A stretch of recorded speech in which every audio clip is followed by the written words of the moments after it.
যারা আমার ভিডিওটা দেখছেন তারা ভিডিওটাকে লাইক করবেন, আর যারা আমার চ্যানেলটা রেগুলার দেখেন তারা চ্যানেলটাকে সাবস্ক্রাইব করবেন। মোহামেডানের 20 তারিখ কলকাতা লিগের যে ম্যাচটা আছে মোহামেডান ভার্সেস ইউনাইটেড স্পোর্টসের সাথে, সেই ম্যাচটা কিন্তু মোহামেডানের জন্য অত্যন্ত গুরুত্বপূর্ণ একটা ম্যাচ।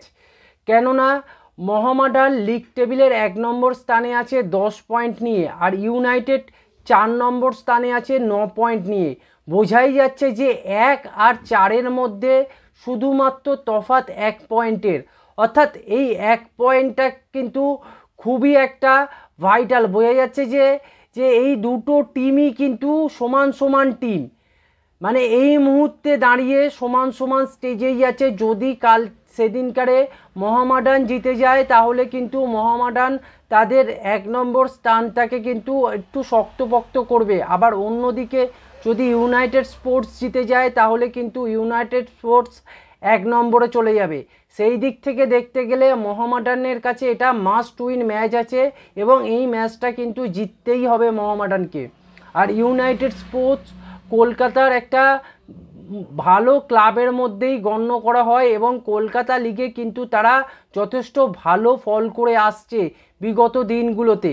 তাই এখন মোহামেডানের কাজ হবে এই কলকাতা লিগের এই ইউনাইটেড স্পোর্টসের ম্যাচটা একদম চোখ বুজিয়ে ভালো খেলে ম্যাচটাকে জেতা, এবং জেতার ফলে মোহামেডান তাদের যে 1 নম্বর স্থানটা সেটা অনেকটা সিকিউর করতে পারবে, এবং আস্তে আস্তে তার পরের ম্যাচগুলো কিন্তু মোহামেডানের খেলতে অনেক সুবিধা হবে বা অনেক ইজি হবে।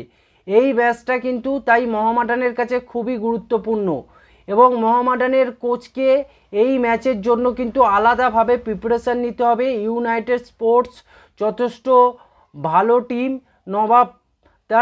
নবাবদা কিন্তু ফুটবলে, বাংলার ফুটবলের জন্য অনেক কিছু করার চেষ্টা করে, এবং অনেক ভালোভাবে কিন্তু টিমটাকে চালানোর চেষ্টা করে। ইউনাইটেড স্পোর্টস যথেষ্ট নামি একটা ক্লাব হিসেবে কিন্তু বিগত দিনে উঠে এসেছে, এবং আগামী দিনে আরও দূর যাবে বলে আমাদের ধারণা। তারা স্বপ্ন দেখে যে আমরা আই লিগ খেলবো, তার মানে বুঝতেই পাচ্ছেন যে এই টিমটা হেলায় ফেলার টিম নয়।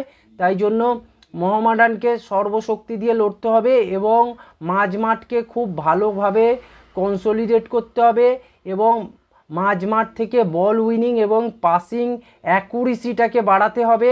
এলোমেলো পাস বারবার করলে হবে না। এই ম্যাচটা ওয়েটি ম্যাচ আছে, কেননা এই ম্যাচে অপোনেন্ট টিমেরও বেশ কিছু ভালো প্লেয়ার খেলবে। সেই জায়গায় কিন্তু ভুলভাল পাস করলে অপোনেন্ট টিম গোল করে যেতে পারে। সেই জায়গায় দাঁড়িয়ে মোহামেডানকে প্রথমে দেখতে হবে যে আগে আমাদের ডিফেন্সটাকে আঁতসাত রাখতে হবে, এবং মাঝমাঠ থেকে বল উইন করে পারফেক্ট অ্যাকুরেসি পাস দিয়ে কিভাবে দলগত সঙ্গতিতে গোল তুলে আনা যায় সেই জিনিসটা কিন্তু কোচকে প্ল্যানিং করতে হবে। এই প্ল্যানিংটা যদি সাকসেসফুলি করতে পারে তাহলে মোহামেডান কিন্তু কলকাতা লিগে চ্যাম্পিয়ন হওয়ার জন্যও কিন্তু এগিয়ে থাকবে। ভুলে গেলে চলবে না, এই টিমটাই কিন্তু ডুরান্ড কাপ খেলবে, তার সঙ্গে কলকাতা লিগও খেলবে। ইস্ট বেঙ্গলেরও কিন্তু অনেকটা সেমই কেস থাকবে, প্রচুর প্লেয়ার কলকাতা লিগের কিন্তু ডুরান্ড কাপেও খেলবে। সেই দিক থেকে দেখতে গেলে কিন্তু ইস্ট বেঙ্গলেরও পয়েন্ট লুজ করার একটা সম্ভাবনা থাকবে। এ গ্রুপ থেকে পয়েন্ট যে বিরাট ক্যারি করে যাবে এটা নাও হতে পারে ইস্ট বেঙ্গল। সেই জায়গায় মোহামেডানকে বারবার বলা যাচ্ছে যে প্রত্যেকটা ম্যাচ বাই ম্যাচ ধরে এগোতে হবে, এবং প্রত্যেকটা ম্যাচে জয়ের কথা চিন্তা নিয়ে মাঠে নামতে হবে। এবং এই ম্যাচটা তাই তাদের কাছে কিন্তু একটা অ্যাসিড টেস্ট হতে চলেছে কলকাতা লিগের জন্য। তাই ইউনাইটেড স্পোর্টসকে যদি মোহামেডান হারিয়ে দিতে পারে তাহলে কিন্তু লিগ টেবিলের 1 নম্বর স্থানটা দখল করার দিকে অনেকটা এগিয়ে যাবে। এছাড়া ডায়মন্ড হারবার এফসির মতো টিম আছে যদিও, কিন্তু তা হলেও মোহামেডান কিন্তু 1 নম্বর স্থানটা দখল করতে পারবে বলে আমার ধারণা। এবং ইস্ট বেঙ্গলও যে সব ম্যাচ জিতবে এটাও ভাবার কোনো আমি কারণ দেখছি না।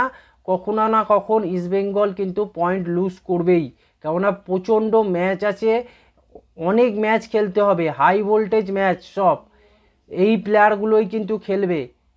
সেই দিক থেকে আমাদের মোহামেডানের প্রাথমিক যেটা কাজ সেটা সলিড করলেই হবে যে ম্যাচটা জেতা। এই ছিল আজকের ভিডিও। আপনারা চ্যানেলকে সাবস্ক্রাইব করুন, ভিডিওটাকে লাইক করুন, ভিডিওটাকে শেয়ার করুন।